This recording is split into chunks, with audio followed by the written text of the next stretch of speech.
ప్రతి వ్యక్తికి కూడా ఉద్యోగము, ప్రభుత్వ ఉద్యోగము, ఉన్నత స్థాయి ఉద్యోగము సాధించాలా అనేటువంటి తపన ఉంటుంది.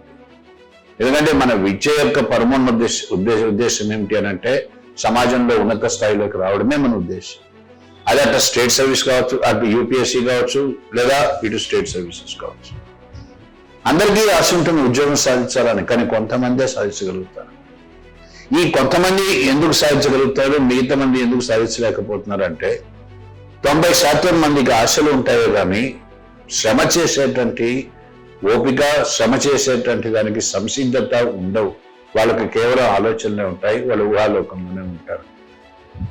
10 మంది మాత్రమే నిర్దిష్టమైనటువంటి గమనాన్ని ఎంచుకున్నారు, దానికే అంకితమైపోతారు. ఇది టాపర్కి ప్లస్ మిగిలిన వాళ్ళకి అంటే సెలక్షన్స్ రాని వాళ్ళకి ఉండేటటువంటి డిఫరెన్స్, ఇది తేడా. ఇది నిన్నగాక మొన్న ఒక అభ్యర్థి కూడా తన ఇంటర్వ్యూలో చెప్పింది, అమ్మాయి కరెక్ట్గా అని చెప్పింది, 3 ఏళ్ళు అయింది నేను సెల్ ఫోన్ వాడి. 3 ఏళ్ళు సెల్ ఫోన్ తను ముట్టుకోకుండా ప్రిపేర్ అవుతున్నది అంటే మొదటి 2 అటెంప్ట్లు రాలే తనకు సివిల్ సర్వీసెస్లో, కానీ 3వ అటెంప్ట్ ఐఏఎస్ కొట్టింది అమ్మాయి.